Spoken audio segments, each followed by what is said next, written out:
నమస్తే. డ్యూటీలో 72 గంటలు. రచన డాక్టర్ రావులపాటి సత్యమాధవి.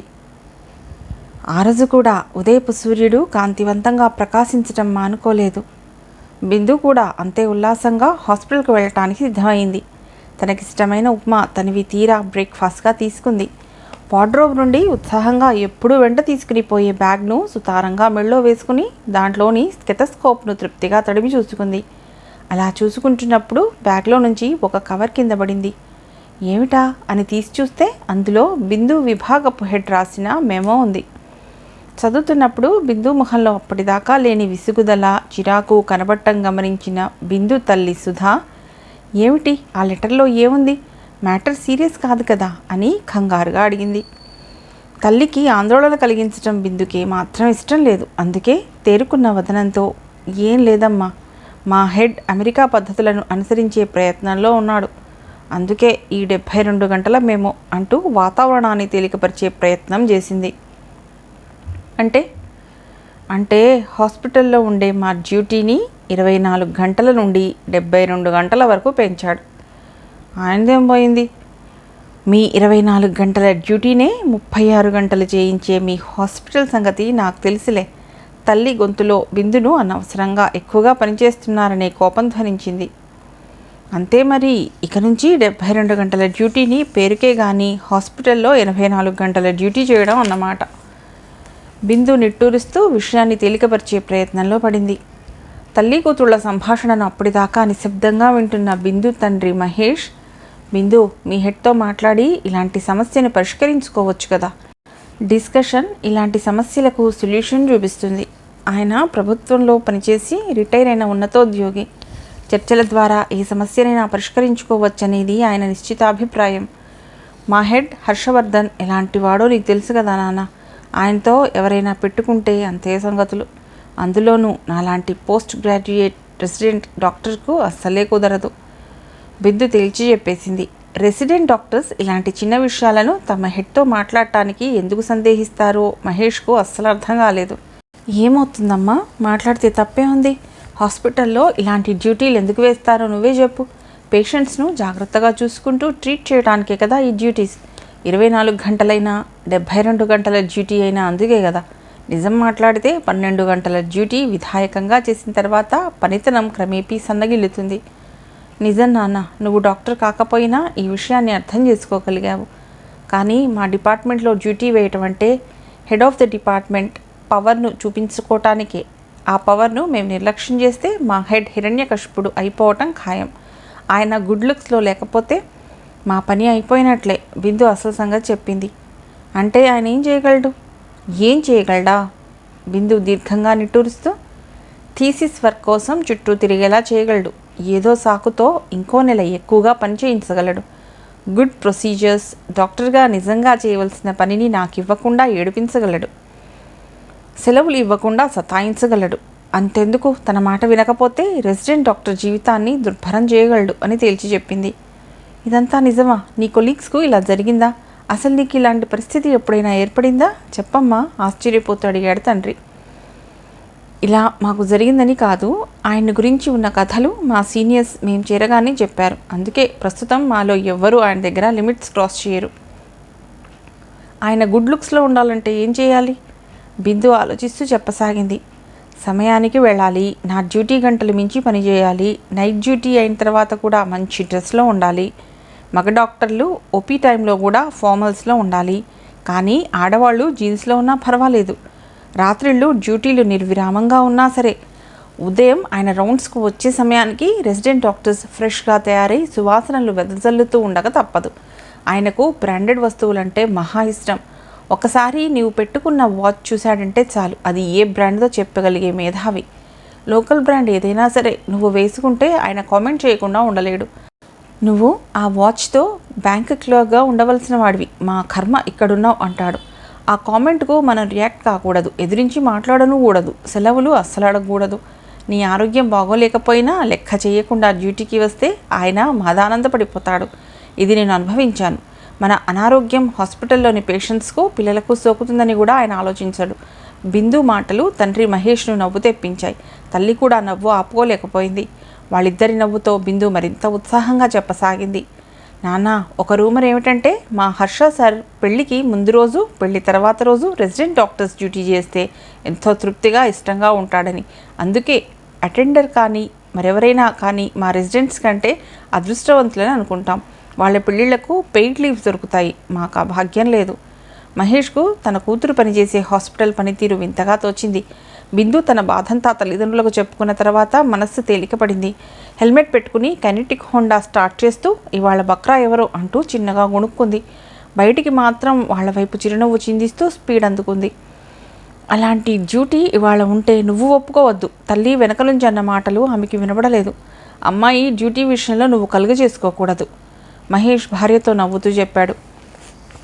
మీకే విషయం అర్థం కాదు. ఇవాళ నుంచి బిందుకు శుక్రమహాదశ మొదలవుతుంది. ఈ దశ 15 సంవత్సరాలు ఉంటుంది. అందుకే ఇవాళ అలాంటిది ఒప్పుకుంటే అదే పదే పదే జరుగుతుంది, నిష్ఠురంగా చెప్పింది. నీతో వచ్చిన గొడవే అది. ప్రతి నిమిషము జాతకం చూసే అలవాటు మానుకుంటే మంచిది. నిజంగా నీకు అన్నీ తెలిస్తే బిందు పెళ్ళి ఎప్పుడవుతుందో చెప్పు. నాకు తెలుసు, అందుకే నేను నిశ్చింతగా ఉన్నాను. అద్భుతమైన జీవితం, మహా అద్భుతమైన సంసార జీవితం మన బిందుకు రాసిపెట్టి ఉంది. అందుకే ఈ శుక్రమహాదశ, బిందు తల్లి నమ్మకంగా చెప్పింది. ఆడవాళ్ళు వీనస్ నుంచి కాదు, ప్లూటో నుంచి వచ్చిన వాళ్ళు. అందుకే వాళ్ళవి స్వల్ప బుర్రలు. మహేష్ భార్యను ఆట పట్టిస్తూ అన్నాడు. మావి స్వల్ప బుర్రలా? బిందు తల్లి చిరుబుర్రలాడింది. ఆమెను ఏడ్పించటం మానుకుని స్వల్ప బుర్రలు ఉన్నవాళ్లకే విశాలమైన హృదయాలుంటాయని చరిత్ర చెబుతుంది. కంగారు పడకు, నీ బుర్ర చిన్నదైనా హృదయం ఆకాశమంతా, సరేనా అన్నాడు మహేష్. ఆ మాటలతో చల్లబడిన ఆమె, సరే, మీకెప్పుడూ ఉండే ఈ మాటల గారిడీని కాసేపు పక్కన పెట్టండి. కాసేపు ఆగి బిందుకు కాల్ చేసి చెప్పండి ఇవాళ ఏ డ్యూటీ తీసుకోవద్దని అని ఖండితంగా చెప్పింది. అబ్బా, మళ్ళీ మొదలెట్టావు నీ జాతకాల పిచ్చి. నేను చెప్పేది ఖచ్చితంగా జరుగుతుంది. ఇవాళ దానికి ఏది జరిగినా అది దాని మంచికే. నా కూతురుకు ఇవాళ జరిగే సంఘటనలతో మంచి పేరు రాబోతున్నది. మీరు రాసి పెట్టుకోండి అంటూ భర్తకు గ్రీన్ టీ తయారు చేయడానికి ఆమె లోపలికి వెళ్ళింది. మహేష్ ఆకాశం వైపు చూస్తూ 2 చేతులు పైకెత్తాడు. ఇంటి నుంచి బిందు హాస్పిటల్ అడుగుపెట్టేసరికి 45 నిమిషాలు పట్టింది. రిసెప్షన్ ఆవరణలోనే గణేష్ విగ్రహం ఉంది. భక్తి ప్రపత్తులతో గణేష్కు మొక్కి వడివడిగా లిఫ్ట్ ఎక్కింది. మామూలుగానైతే లిఫ్ట్ బదులు 5వ అంతస్తు వరకు స్టైర్ కేస్నే వాడుతుంది. పిల్లల వార్డు అక్కడే ఉంది. అక్కడే వారికి సంబంధించిన అన్ని విషయాలు తెలుస్తాయి. కానీ ఇవాళ ఇంట్లో 72 గంటల డ్యూటీ ప్రస్తావన వల్ల 5 నిమిషాలు ఆలస్యంగా చేరుకుంది. పిల్లల ఇంటెన్సివ్ కేర్ యూనిట్ అంటే ఐసీయూ చేరుకోగానే డాక్టర్లంతా అదిగో బక్రా వస్తుంది అని చప్పట్లతో బిందును ఆహ్వానించారు. బిందుకు అర్థమైంది తను 72 గంటల డ్యూటీ మొదటి బక్రానని. అమ్మకు కాల్ చేసి, అమ్మ, నాతో 72 గంటల డ్యూటీ మొదలవుతుంది. ఇహ జాతకాలు చూస్తూ దేవుణ్ణి ప్రార్థించుకో అని చిలిపిగా చెప్పింది. అయినా సరే ఈ డ్యూటీ నీకు కలిసి వస్తుందని నాకు గ్రహదశ చెప్తుంది. తల్లి నమ్మకంగా చెప్పటంతో టఫాల్న ఫోన్ పెట్టేసింది. గబగబా డ్యూటీ డాక్టర్ రూమ్కి వెళ్ళి జుట్టు దువ్వుకుంది. దువ్వెనలో చిక్కుకున్న గుప్పెడు జుట్టును చూడగానే అమ్మ మీదికి కోపం మళ్ళింది. హెల్మెట్ అవసరం లేదన్న అమ్మ వినిపించుకోదు. బంగారం లాంటి జుట్టు, రోజుకింత హెల్మెట్ తినేస్తుంది. కర్మ కర్మ అని గొణుక్కుంటూ ఐసీయూలోకి పరిగెత్తినంత పనిచేసింది. తనకు సీనియర్ అయిన పోస్ట్ ఎండి డాక్టర్ రోహిత్ అక్కడున్న పేషెంట్ ఛార్జ్ని ఇచ్చి విముక్తుడవటానికి సిద్ధంగా ఉన్నాడు. వచ్చావా బిందు? రాత్రంతా నాకు నిద్రలేదు. ఇంతగా బిజీగా ఉండే ఐసీయూలో 72 గంటల డ్యూటీ ఎలా చేస్తామనుకుంటున్నాడు ఈ డాక్టర్ హిరణ్యకశ్యప్, హర్ష సార్. బాగా చిరెత్తుకొచ్చినప్పుడు డాక్టర్ హర్షను హిరణ్యకశిపుడితో పోల్చడం ఆ కుర్ర డాక్టర్లకు అలవాటుగా మారింది. మా పేరెంట్స్ కూడా ఈ 72 గంటల డ్యూటీ గొడవతో అప్సెట్ అయ్యారు. అందుకే కొద్దిపాటి ఆలస్యం. రోహిత్తో పూర్తిగా ఏకీభవిస్తూ బిందు తలూపుతూ చెప్పింది. మీరంటే రెసిడెన్సీ చేసే డాక్టర్లు, మీకు గత్యంతరం లేదు. అది అయ్యేంత వరకు మీకు ఈ శిక్ష తప్పదు. మేము పోస్ట్ ఎండీస్గా ఉన్నవాళ్ళం, సీనియర్లం. మాకెందుకు గొడ్డు చాకిరి? నేను డాక్టర్ హర్షతో మాట్లాడతాను. ఒప్పుకోకపోతే వెధవ జాబ్ రిజైన్ చేసేస్తాను. హాయిగా మరో హాస్పిటల్లో జాయిన్ అవుతాను. కన్సల్టెంట్ పోస్ట్ ఇస్తామని ఎన్నో హాస్పిటల్ నా వెంట పడుతున్నాయి. బిందు వింటుండేసరికి కించిత్ గర్వంతో చెప్పాడు. బిందు, ముందు వెనక ఆలోచించుకో రోహిత్. పరిస్థితులు ఏ మలుపు తీసుకుంటాయో చూద్దాం, తొందరపడుకు అనునయంగా చెప్పింది. లాభం లేదు బిందు, మన పనితనాన్ని ఇలాంటి డ్యూటీలు ఎఫెక్ట్ చేస్తాయి. నిన్న అరగంటలో రిపోర్ట్ని రాసేసాను. ఇవాళ ఇంకా నోట్సే పూర్తి కాలేదు. ఇంకా ఒక పేషెంట్ డిశ్చార్జి సమ్మరీ అంతే ఉంది. అమ్మో, ఆ సమ్మరీ నాణ్యత మీద పడేయాలని చూస్తున్నావా ఏం? అదేం కుదరదు, కోపంగా అనేసింది. ఆ మాత్రం చిన్న సహాయం ఈ బీద స్నేహితుడికి చేయలేవా బిందు? ఏం పర్వాలేదు, నేను స్నేహితుడిగా వదులుకోవటానికి నేను సిద్ధంగానే ఉన్నాను. ఆ 15 పేజీల సమ్మరీ అంటే ఎగ్జామ్ రాసినట్లే. నీ స్నేహం వద్దు, ఆ సమ్మరీ అసలే వద్దు. తారాస్థాయికి చేరుకున్న చిరాకును అతి కష్టం మీద అణుచుకుంటూ చెప్పింది. ప్లీజ్ బిందు, ఏం చేయని చెప్పు. రాత్రంతా బిజీ వేడుకోలుగా కంఠాన్ని మలిచి రోహిత్ చెప్పాడు. నీ సంగతి నాకు తెలుసులే. నీ వుడ్బీతో మాట్లాడుతూ ఉండటమేగా బిజీ అంటే. అది కూడా అయి ఉండొచ్చు. ఈ 72 గంటల డ్యూటీ ప్రహసనం తలుచుకుంటేనే భయం వేస్తున్నది. బిందు, నా భవిష్యత్తు అంధకారమయం కాబోతుంది. పెళ్ళి పెటాకులవ్వబోతోందో ఏమో. రోహిత్, పని చేయకుండా ఈ వేషాలు వేస్తే నమ్మటానికి సిద్ధంగా ఎవరూ లేరు. బిందు, ఈ జాబ్ మారకపోతే నా ఫియాన్సీ రామ్ చెబుతానని వార్నింగ్ కూడా ఇచ్చింది. అందుకే నేను ఈ పెళ్ళి గిళ్ళి అనే గొడవను పీజీ అయ్యేంత వరకు పట్టించుకోను. అదే తెలివి తక్కువతనం. బిందు, పెళ్ళికి ఒక అర్థము ప్రయోజనము ఉంది. కరెక్ట్ టైంలో పెళ్లి చేసుకుంటేనే పిల్లలు సరిగ్గా పుడతారు. వయస్సు ముదిరితే వాడిపోయిన పొటాటోగా మారుతాం. ఏం లాభం చెప్పు. రోహిత్ మాటలకు బిందు వాంతి వచ్చినట్లుగా యాక్ అంటూ ఆ సంభాషణ నుంచి తప్పించుకోవాలని ప్రయత్నించింది. ఈ హిరణ్యకశిపుడికి కూడా బుద్ధి లేదు. పొలవమంటూ కాన్ఫరెన్స్ పేరిట విదేశాలకు వెళ్ళటమే ఆయనకు తెలిసిన ఏకైక విద్య. ఏదో మనలాంటి వాళ్లకు గిఫ్ట్ తేవటానికి బదులు 72 గంటల డ్యూటీ లాంటి చెత్త ఐడియాలన్నీ ఏరుకుని వచ్చి మన నెత్తి మీద రుద్దటానికి చూస్తాడు. లక్షణంగా హాస్పిటల్లోని ఈ డిపార్ట్మెంట్ పనిచేస్తుంది. అంతకంటే ఏం కావాలి. Best patriotic team award south ఇండియాలో మనకే వచ్చింది. చక్కగా అన్ని కోర్సులతో పాటు ఫెలోషిప్స్ కూడా ఉన్న ఈ డిపార్ట్మెంట్ కళ్ళలాడిపోతుంటే బోడి 72 గంటల డ్యూటీ లాంటిది మనని హింసించాలని పెట్టినట్టున్నాడు. వెధవ శాడిస్ట్ బుద్ధులతో మనల్ని చంపుతున్నాడు. తన పెళ్లికల చెదిరిపోతుందన్న దుగ్ధతో రోహిత్ చెడామెడా డాక్టర్ హర్ష మీద ఉన్న కోపాన్ని బిందు ముందు వెళ్ళగక్కాడు. అదేం కాదు రోహిత్, పూర్తి విజయం తన వల్లే వస్తుందని ఇలాంటి ప్రయోగాలు చేస్తున్నాడు. తనే గొప్ప హెచ్ఓడి అని చెప్పుకోవటానికే ఈ తతంగం అంతా. బిందు తనకు తోచిన కారణం చెప్పింది. ఇద్దరి మధ్య కాసేపు నిశ్శబ్దం. డాక్టర్ హర్ష విశ్వరూప ప్రదర్శన ఆ నిశ్శబ్దంతో చెదిరిపోయింది. సడన్గా బిందు అంది, ఏం లేదు, ఇంత డ్యూటీ చేసిన తర్వాత ఇంటికి డ్రైవ్ చేసుకుంటూ వెళ్ళాలంటేనే పరమ చిరాగ్గా ఉంటుంది. నాలాంటి హ్యాండ్సమ్ ఫెలోని ఇంటి దగ్గర డ్రాప్ చేయమని అడగొచ్చు కదా, కన్ను కొడుతూ అన్నాడు. రోహిత్, నువ్వు ఇంకా భ్రమల్లోనే మునిగి తేలుతున్నావు. ఇక్కడ అందరికీ తెలుసు నేను బైక్ వెనక ఇంకొకరితో కూర్చునే పరిస్థితే ఉండదని పదునుగా చెప్పింది. అమ్మా తల్లి, ఇక ఆపు. ఈ విషయం చాలాసార్లు విన్నాను. నీ వుడ్బీతోనే కూర్చుంటావు, అంతేగా. మేమంతా వేస్ట్ ఫెలోస్మనేగా. నీ మాటల చాతుర్యం. నీ ముందు బైక్ మీద కూర్చోటానికి కూడా బోర్డు క్వాలిఫికేషన్ ఉండాలంటావు. అంతే మరి, ఆ క్వాలిఫికేషనే ముఖ్యం. చిరునవ్వు చిందిస్తూ బిందు ఆ మాటలతో అతన్ని మరింత ఉడికించింది. మంచిది, నీ ముందున్నది ముసళ్ళ పండగ, అది గ్రహించు. నేను హిరణ్యకశిపుడు రాకముందే జంప్. రోహిత్ కాగితాలన్నీ ఆమె ముందు పడేసి వెనక ద్వారం నుండి పరుగు లంఘించుకున్నాడు. ముందు నుంచి వెళ్తే డాక్టర్ హర్ష ఎదురవుతాడేమోనన్న భయంతో. బిందు ఐసీయూలో పేషెంట్లను పరీక్షిస్తున్నప్పుడు డాక్టర్ హర్ష ప్రత్యక్షమయ్యాడు. అతని రాకతో ఐసీయూ వణికిపోయినట్లుగా బిందుకు అనిపించింది. రౌండ్స్ మొదలెడదామా? కంగున మోగింది సీనియర్ డాక్టర్ కంఠస్వరం. Yes sir. బిందు బార్డర్లో పహారా కాస్తున్న సైనికుడిలా పూర్తి అటెన్షన్తో నిలబడి చెప్పింది. సార్, 12 మంది వాళ్ళు ఇక్కడున్నారు. అందులో 4 వెంటిలేటర్స్ పైన ఉన్నారు. వాళ్లతో మొదలెడదామా? అతి వినయంగా అడిగింది. Yes young doctor. హర్ష పూర్తి అధికార దర్పంతో చెప్తూ ఆమె వెంట రౌండ్స్ మొదలెట్టాడు. వెనకనే నర్సులు సంబంధిత స్టాఫ్ మంది మార్బలంలా అతి వినయంగా నడవసాగారు. రాజు వెడలె రవి తేజములరగా అన్నట్లు హర్ష టీవీగా నడుస్తున్నప్పుడు బిందు మొదటగా ఒక పేషెంట్ పరిస్థితి చెప్పసాగింది. మృదుల అనే ఈ 12 ఏళ్ల అమ్మాయిని 3 రోజుల కిందట అడ్మిట్ చేసుకున్నాను సార్. బాగా కడుపు నొప్పితో ఉన్న ఆమెను ఇక్కడకు పంపారు. శ్వాసలో ప్రాబ్లం రావడంతో వెంటిలేటర్స్పై పెట్టారు. అలా ఆ పేషెంట్ గురించిన అన్ని మెడికల్ వివరాలు చెప్పిన తర్వాత కొన్ని గంటల తర్వాత వెంటిలేటర్స్ తొలగించి మిగతా ట్రీట్మెంట్ కొనసాగించండి అని డాక్టర్ హర్ష అంటూనే, ఇంతకీ స్టూల్ కల్చర్ చేశారా అని అడిగాడు. తన దగ్గర షీట్ చూస్తూ, స్టూల్ రొటీన్ కల్చర్ చేసినట్లు లేదు అంది బిందు. ఏంటి యంగ్ డాక్టర్, ఏం చెబుతున్నావు? ఈ పేషెంట్ను అక్యూట్ గ్యాస్ట్రోఎంటరైటిస్ కేసుగా అడ్మిట్ చేసుకున్నాం. అన్ని టెస్టులు చేశారు, కానీ అసలు టెస్ట్ చేయలేదా? లివర్, కిడ్నీ టెస్టులు కూడా చేశారు. వాహ్, ఏం చెబుతున్నావు my dear young Bindu doctor? ఎగతాళి చేస్తున్నట్టు మాట్లాడుతున్నా బిందు నిగ్రహాన్ని కోల్పోకుండా, సార్, ఈ కేసును నేను అడ్మిట్ చేసుకోలేదు. నిన్ననే ఈ పేషెంట్ ఛార్జీ తీసుకున్నాను. బ్లడ్ కల్చర్ ఈసీఓ చూపించగానే మిగతా టెస్టులు చేయలేదు. ఆ అమ్మాయి ట్రీట్మెంట్కు మంచిగా స్పందిస్తున్నది కూడా అని సమర్థించుకోవడానికి ప్రయత్నించింది. అవును డాక్టర్, పేషెంట్ ట్రీట్మెంట్కు రెస్పాండ్ కాకపోతే నువ్వు బేసిక్స్ని నెగ్లెక్ట్ చేసినట్లే కదా. అప్పుడు ట్రీట్మెంట్ గడియారాన్ని వెనక్కి తిప్పి స్టూల్ టెస్ట్ చేయలేవు కదా. ఒక డాక్టర్గా బ్లడ్, స్టూల్ టెస్టులు సరిగ్గా ఒకే ఆర్గానిజంకు సంబంధించినవా కాదా అని తేల్చుకోవాల్సిన ప్రాథమిక బాధ్యత లేదా? కుర్ర డాక్టర్స్ మెకానికల్గా తయారవ్వటం మంచిది కాదు. ఈ టెస్టులు యూనిట్ ప్రోటోకాల్ ప్రకారం జరగాల్సినవి. ఫైనల్ MBBS స్టూడెంట్ కూడా ఇది చేయగలడు. మరి పీడియాట్రిషియన్గా నీ ప్రత్యేకత ఏమిటో చెప్పమ్మా. గ్యాస్ట్రోఎంటరైటిస్ కేసులో ఆ శాంపిల్ తీసుకోవటం అనేది ప్రాథమికంగా చేయవలసిన పని. ఆ మాత్రం నీకు తెలియదా? ఈ కేసు అడ్మిట్ చేసింది ఎవరు? నాకు తెలియదు సార్, నిస్సత్తుగా చెప్పింది బిందు. నాకు తెలియదు అంటావేం? అడ్మిషన్ నోట్స్ లేదా?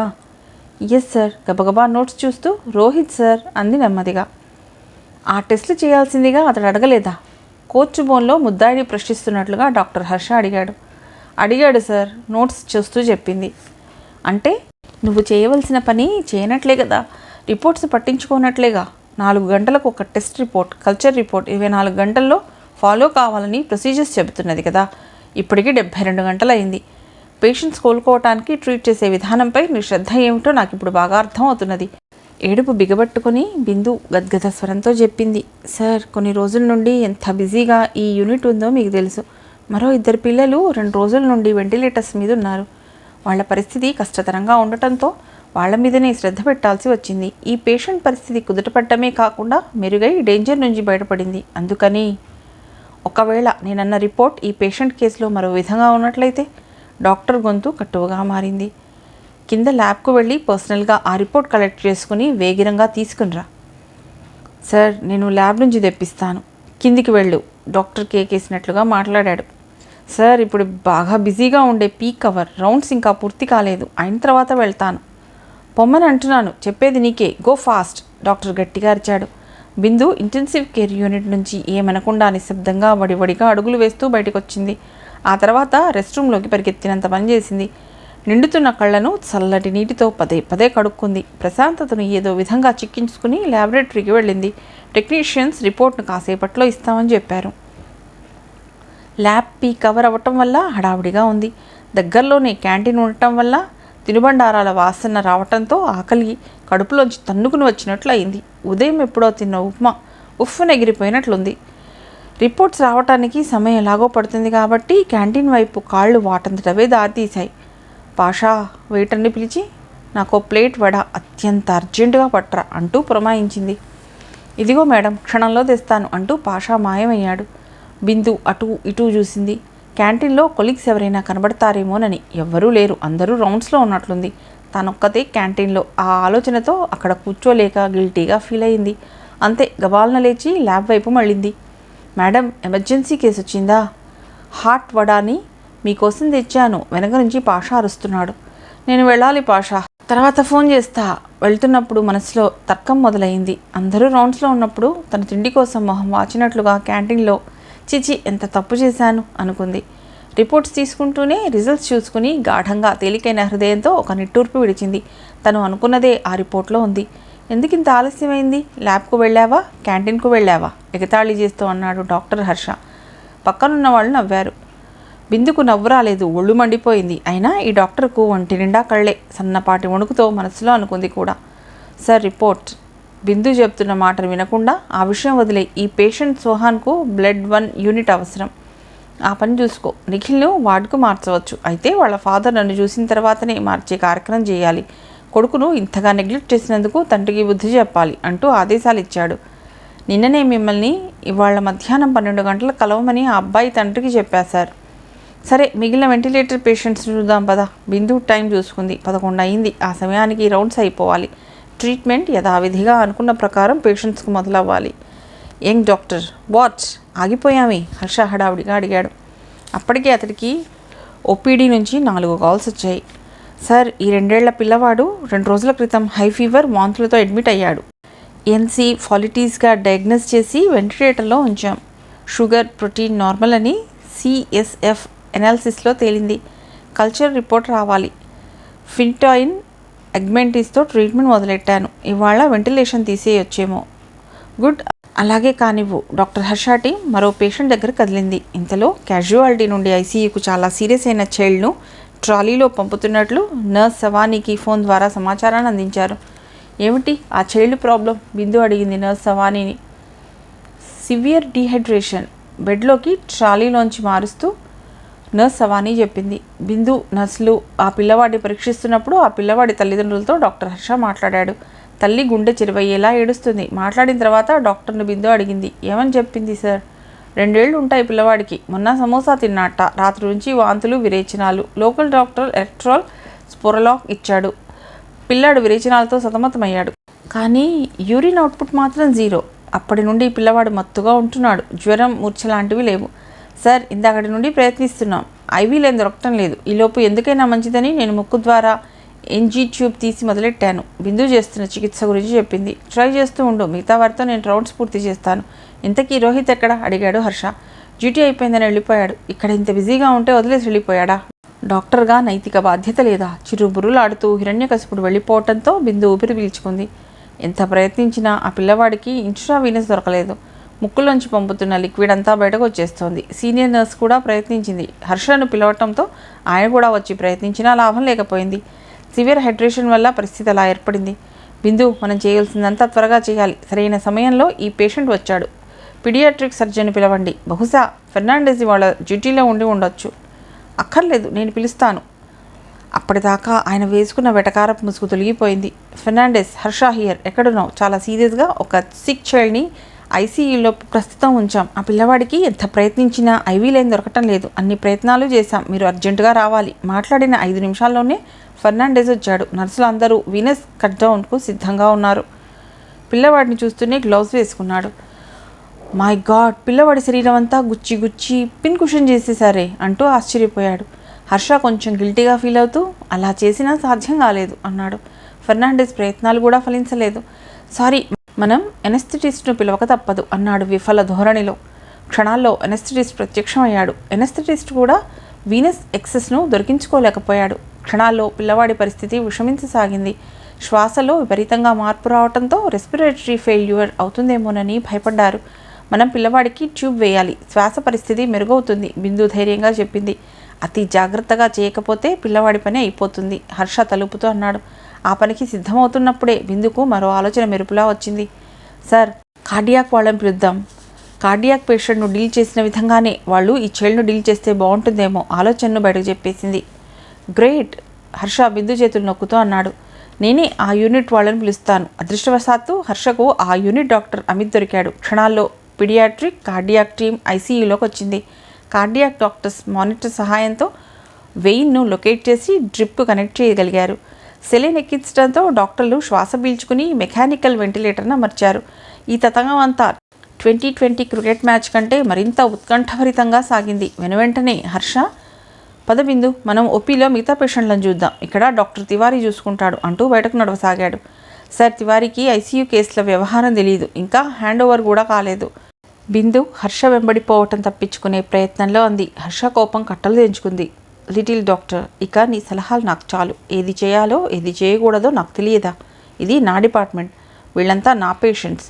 నువ్వు తిరిగి వచ్చేంత వరకు డాక్టర్ తివారీ ఐసీయూ చూసుకుంటాడు. ఇది చాలా? ఇంతకంటే ఎక్కువ చెప్పాలా?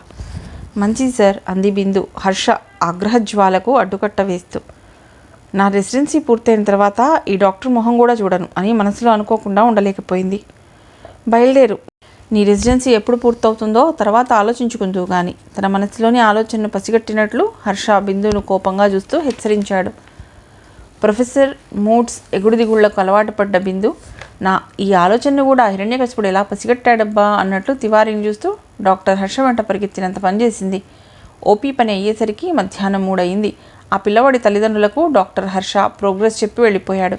బిందు పేరెంట్స్ని అడిగి పిల్లవాడి మెడికల్ హిస్టరీ తెలుసుకుని ఒక నోట్ తయారు చేసింది. నర్సులకు లైన్ ఆఫ్ ట్రీట్మెంట్ వివరంగా చెప్పేసరికి టైం 4:30 అయింది. ఆమెకు ఆకలి మండిపోతున్నది. క్యాంటీన్కు వెళ్ళి కడుపు నింపుకోవడంతో ప్రాణం కుదుటపడింది. ఇవాల్టి రోజు ఇబ్బందికరంగా ప్రారంభమైన ఎమర్జెన్సీ కేసు రావడంతో పరిస్థితి మారిపోయింది.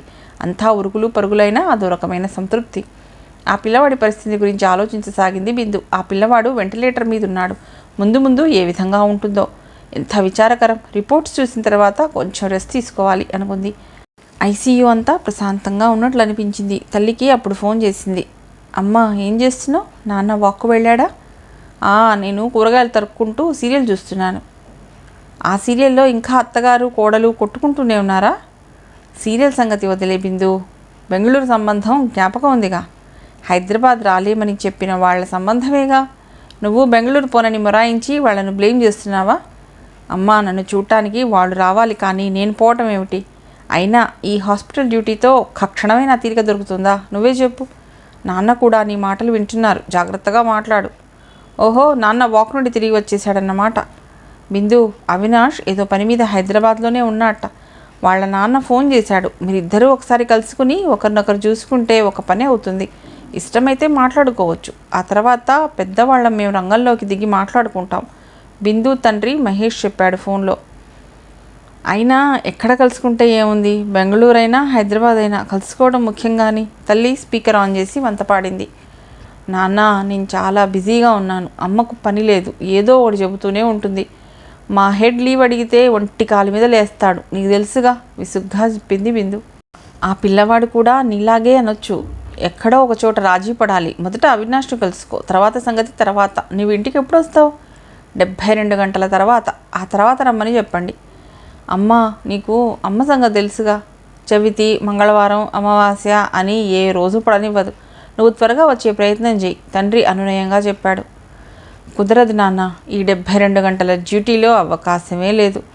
మీ అమ్మ గమనిస్తూనే ఉంది. మంచి రోజున 72 గంటల డ్యూటీ వచ్చిందో లేదోనని. అమ్మా, ఆ సంగతి వదిలే. నేను హెడ్ను అయిన తర్వాత అన్ని డ్యూటీలు మంచి రోజుల్లోనే ప్రారంభం అయ్యేట్లు చూస్తాను, విసుగ్గా అంది బిందు. జూపిటర్ ఈ రోజున రాజ్యం వెళ్తున్నాడు. అందుకే మంచి రోజు కాకపోయినా నీకు మంచి పేరు తెచ్చిపెడుతుంది నక్షత్రపరంగా. తల్లి తనను తాను సమాధానపరుచుకుంటూ గ్రహాల భ్రమణాన్ని అనుకూలంగా తిప్పుకునే ప్రయత్నంలో పడింది. ఓకే ఓకే అలసిపోయి బిందు ఆ మాటతో ఫోన్ పెట్టేసింది. బిందుకు 25 ఏళ్ళు వచ్చాయి. అప్పటికే తల్లి తండ్రి పెళ్లి చేయాలనే ఆదుర్దాలో ఉన్నారు. హైదరాబాద్ వచ్చి తనను చూడటానికి ఇష్టపడితేనే పెళ్లి ప్రస్తావన తన దగ్గర ఎత్తాలని ఇద్దరికీ ఖండితంగా చెప్పేసింది. పోస్ట్ గ్రాడ్యుయేషన్ కోర్స్ చాలా కష్టం. అందులో ఇంటెన్సివ్ కేర్ యూనిట్లు డ్యూటీ ఉన్నప్పుడు సెలవులు కష్టం. ఆ సంగతి ఎన్నిసార్లు చెప్పినా పెద్దవాళ్ళు ఒప్పుకోవటం లేదనే బిందుకు కోపం. ఆలోచనలను పక్కకు పెట్టి డ్యూటీలో పడిపోయింది.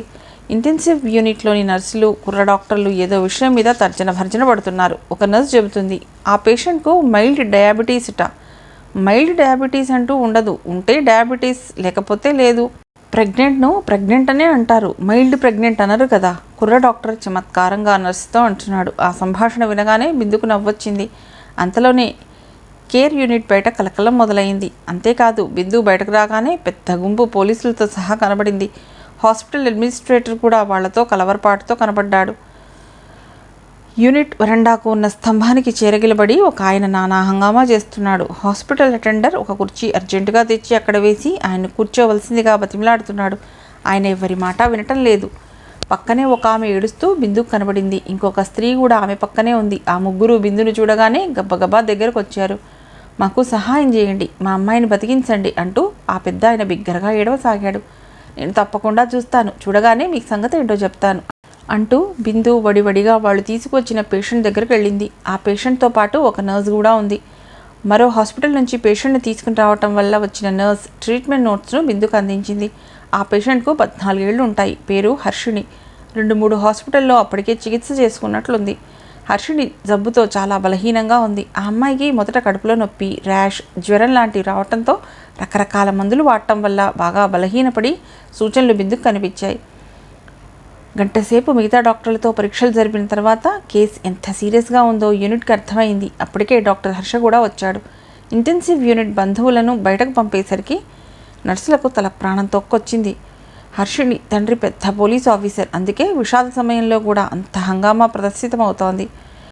ఆ పోలీస్ ఆఫీసర్, ఆయన భార్య ఏడుపును, ఆక్రందనపూరిత రోదనలను నియంత్రించడం ఎవరికీ సాధ్యం కావటం లేదు.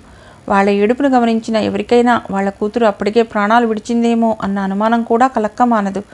డాక్టర్ హర్ష క్షుణ్ణంగా ఆ అమ్మాయిని పరిశీలించి టెస్ట్ల రిపోర్ట్లు అన్నీ చూసిన తర్వాత బిందుతో, జాగ్రత్త, మనం ఇతర హాస్పిటల్లో చేసిన ట్రీట్మెంట్ మీద ఒపీనియన్ ఇవ్వద్దు, అనవసరపు కాంప్లికేషన్స్ ఉంటాయి.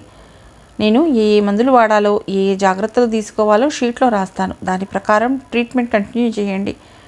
పెద్దవాళ్లతో పని, సాధ్యమైనంత వరకు అనవసరంగా ఆశలు కల్పించకండి, చేయవలసిందంతా చేద్దాం అంటూ బయటకు వెళ్ళిపోయాడు. హర్షుడి శరీరం అంతా వాచి ఉంది. ఆ వాపు కండరాల్లో కూడా కనబడింది. అలా తెల్లటి కళ్ళ భాగంలో వాపు వచ్చిన పేషెంట్లు బతికిన దాఖలాలు చాలా తక్కువ. ఆ సంగతి బిందుకు తెలుసు. కానీ అలాంటి సిమ్టమ్స్ కనబడినంత మాత్రాన డాక్టర్గా అతను చేయవలసిందంతా చేయకుండా పేషెంట్ను గాలికి వదిలేసే మనస్తత్వమే కాదు ఆమెది. నిజం మాట్లాడితే అలాంటి కేసుల్లో కష్టపడి అంతకు మునుపు ఉన్న మెడికల్ థియరీస్ తప్ప నిరూపించడానికోసమైనా పేషెంట్ను బ్రతికించాలనేది బిందు తాపత్రయం. డాక్టర్ హర్షతో పిల్లకు జాండీస్ సూచనలు కూడా ఉన్నాయి. ల్యాబ్ రిపోర్ట్స్ వచ్చిన తర్వాత ట్రీట్మెంట్లో మార్పులు ఏమైనా ఉంటే చేయొచ్చు. ప్రస్తుతం అగ్మించిన్ మొదలెట్టాను అని అంటే పొత్తు డాక్టర్ హర్ష చెప్పింది జ్ఞాపకం వచ్చింది. మొదట లెప్టోస్పిరోసిస్ కోసం పంపు, అగ్మించిన్ బదులు మగ్నమైసిన్ ఇవ్వు, రీనల్ డోస్ ప్రకారం అమికాసిన్ కూడా ప్రారంభించు. పేషెంట్కు ట్రీట్మెంట్ మొదలెట్టిన తర్వాత పరిస్థితిని మానిటర్ చేస్తూ కాసేపు కూర్చుంది. సడన్గా ఆకలి మొదలైంది. పొద్దున బ్రేక్ఫాస్ట్ కూడా చేయలేదన్న సంగతి జ్ఞాపకం వచ్చింది. అర్జెంటుగా తినేందుకు కావలసినవి ఏమిటో క్యాంటీన్కు కబురెట్టింది. పేషెంట్ను వదిలి వెళ్ళటం ఇష్టం లేక తృప్తిగా దోశలు తిని కాఫీ తాగుతున్న సమయంలో ఐసీయూ మెయిన్ డోర్ దగ్గర ఎవరో అరుస్తున్నట్లు వినబడింది. కప్పు వదిలేసి మెయిన్ డోర్ దగ్గరకు పరిగెత్తినంత పని చేసింది. గాయంతో ఉన్న చిన్న పిల్లాడితో ఒక ఆయన నిర్లక్ష్యంగా పెద్దగా అరుస్తూ ఐసీయూలోకి రావటం కనబడింది. సెక్యూరిటీ వాళ్ళని లక్ష్య పెట్టడం లేదు. అక్కడున్న నర్స్ ఆ చిన్న గాయానికి క్యాజువాలిటీకి వెళ్ళాలి, అక్కడ చూస్తారు అని చెబుతూనే ఉంది. అతను లెక్క చేయటం లేదు. బిందును చూడగానే డాక్టర్ హర్షాను పిలు అని అరిచాడు. ఎందుకు? బిందు అడిగింది. కనబడటం లేదా? వీడి కాలికి గాయమైంది. డాక్టర్ హర్ష ట్రీట్మెంట్ ఇవ్వక తప్పదు. చూస్తూనే ఉన్నాను. ఈ చిన్న గాయానికి క్యాజువాలిటీలో ట్రీట్ చేస్తారు. డాక్టర్ హర్ష బిజీగా ఉన్నారు, బిందు నెమ్మదిగా చెప్పింది. చిన్న గాయమా? బుద్ధుందా మీకు? డాక్టర్వేనా నువ్వు? నిన్ను కొట్టి ఆ గాయంతో క్యాజువాలిటీకి పంపుతాను. మొదట హర్షని పిలు. మాటలు జాగ్రత్తగా రానివ్వండి. క్యాజువాలిటీకి పోయినట్లయితే ఈ పాటికి పిల్లవాడికి కట్టు కూడా వేసేసేవాళ్ళు. టైం ఎందుకు వేస్ట్ చేస్తున్నారు? బిందు కటువుగానే కానీ నెమ్మదిగా జవాబిచ్చింది. నేనే డాక్టర్ హర్షకు కాల్ చేస్తాను. విసురుగా ఆయనకు కాల్ చేసి 5 నిమిషాలు మాట్లాడి నీ బాస్తో మాట్లాడు అంటూ చెరచెరా పిల్లవాడితో బయటకు వెళ్ళాడు. కాసేపు అయిన తర్వాత హర్ష ఫోన్లో బిందుకు చెప్పాడు. వాడు ఉత్త రౌడీ, జాగ్రత్త, ఏదో చెప్పేసి క్యాజువాలిటీకి పంపితే సరే. బిందు సరే సార్ అంది, కానీ పట్టించుకోలేదు. రౌడీజం హాస్పిటల్కి పనికిరాదని బిందు నిశ్చిత అభిప్రాయం. క్యాబిన్లో కాసేపు రిలాక్స్ అయి ఐసీయూ వైపు వెళ్ళింది. వెళ్తూ లోపలికి తొంగి చూసింది. హర్షిణి తండ్రి దయనీయ స్థితిలో అన్నీ కోల్పోయిన వ్యక్తిలా నిస్సారంగా కూలబడి ఉన్నాడు. ఆ దృశ్యం ఆమెకు హృదయ విదారకంగా కనిపించింది. మంచి పొజిషన్లో ఉన్న వ్యక్తి కూతురు కోసం ఆ విధంగా కుమిలిపోతూ ఉండటం, సర్వం కోల్పోయిన వాడిలా హాస్పిటల్ ఐసీయూ దగ్గర ఆ విధంగా ఉండటం ఆమెకు అమిత సానుభూతిని కలిగించింది. ఆ తండ్రి దగ్గరకు వెళ్ళినప్పుడు ఆయన ఆమె 2 చేతులు పొదవి పట్టుకుని చూశాడు. కళ్ళల్లో నీళ్లు ఇంకిపోయినట్లు అనిపించింది. మీ బాధను నేను అర్థం చేసుకోగలను sir. We're doing our best. అంతకంటే ఎక్కువగా చెప్పలేకపోయింది. మేమంతా చేశాం, ఇక దేవుడి దయ అని అందామనుకుంది. కానీ ఆ మాటలు తన నోట్లోంచి రాకమునిపే దేవుడి నిర్ణయాల్ని కూడా మార్చేయగలిగే శక్తి డాక్టర్లకు ఉంది. ఆ నమ్మకంతోనే నేనున్నాను డాక్టర్. డాక్టర్లే మా దేవుళ్ళు. మా పిల్లను మాకివ్వండి. హర్షిణి ఎంత మంచిది, ఎంత స్వీట్ గర్ల్. మొన్నేదో బొమ్మ అడిగితే నేను కొనిపెట్టలేదు. అందుకు ఈ శిక్ష వేస్తున్నావా తల్లి? వద్దు, నువ్వు బతికి రావాలి, బట్ట కట్టాలి, పిల్ల పాపలతో సుఖంగా ఉండాలి. నేను రిటైర్ అవ్వగానే నీ దగ్గరే ఉంటాను, నిన్నే చూసుకుంటాను తల్లి. మమ్మల్ని వదిలి వెళ్ళొద్దు. ఈ బిందు డాక్టర్ చాలా మంచిది, నిన్ను కాపాడుతుంది అంటూ ఆయన ఏదో మాట్లాడుతూనే ఉన్నాడు. బిందు నిశ్శబ్దంగా పక్కనే కూర్చుని కాసేపు సముదాయించే ప్రయత్నం చేసింది. తర్వాత నెమ్మదిగా లేచి ఆయన బీపీ చూడండి, కాస్త జ్యూస్ ఇవ్వండి అని ఒక నర్స్కి పురమాయించింది. ఐసీయూలోకి భారంగా అడుగుపెట్టింది. ఐసీయూలో హర్షిణి రిపోర్ట్స్ ల్యాబ్ నుండి వచ్చి ఉన్నాయి. స్థూలంగా రిపోర్ట్స్ పరిశీలించిన తర్వాత బిందుకు ఆ వ్యాధి లెప్టోస్పిరోసిస్గా అవగతమైంది. వ్యాధి నివారణ చర్యలు ముందుగా తీసుకోకపోవటం వల్ల ఈ విషమ పరిస్థితి వచ్చింది. బిందు డాక్టర్ హర్షిక రిపోర్ట్లోని విషయాలు తెలియవరుస్తుండగానే ఆ పిల్ల పరిస్థితి మరింత విషమించసాగింది. కార్డియాక్ మానిటర్ బీప్ అవటం మొదలెట్టింది. ఫోన్లో డాక్టర్ హర్షతో మాట్లాడడం ఆపు చేసి అర్జెంటుగా పేషెంట్ దగ్గరకు పరిగెత్తింది. వెంటిలేటర్స్ ఆ పిల్ల నుండి తీసేసింది. వెంబడే ఇంట్రోట్రాకియల్ ట్యూబ్కు యాంబూ బ్యాగ్ కనెక్ట్ చేసి ఆక్సిజన్ సప్లై పెంచసాగింది. 1 ml adrenaline, 2 mg atropine push చేయండి అరిచినంత పనిచేసింది. హార్ట్ రేట్ అంతే ఉంది, ఇంకా పుష్ చేయండి. డిఫిబ్రిలేటర్ సిద్ధం చేయండి. నర్సులతో మాట్లాడుతూనే ఉంది. వేగిరం, డాక్టర్ హర్షన్ రమ్మనండి, వార్డ్ బాయ్ను పిలవండి. హర్షిణి మృతి మొదలైందేమోనన్న అనుమానం బిందును కిరిబికిరి చేయసాగింది. 45 నిమిషాల తర్వాత హార్ట్ రేట్ నార్మల్ రిథంకు రాసాగింది. అప్పటిదాకా ఆ ప్రదేశం యుద్ధభూమిలా మారిపోయింది. కొంచెం తెప్పరిల్లిన తర్వాత బిందు హర్షిణిని మళ్ళీ పరీక్షించింది. అప్పటికే వచ్చిన డాక్టర్ హర్షతో, సార్ కళ్ళు తేలిపోతున్నట్లు అనిపిస్తున్నాయి, కాఫ్ రిఫ్లెక్ట్స్ కనపడటం లేదు అంది. అవును, నేను పేరెంట్స్తో మాట్లాడక తప్పదు. అక్కడి నుంచి హర్ష వాళ్ళని మానసికంగా సిద్ధపరిచేందుకు ఐసీయూ బయటకు నడిచాడు.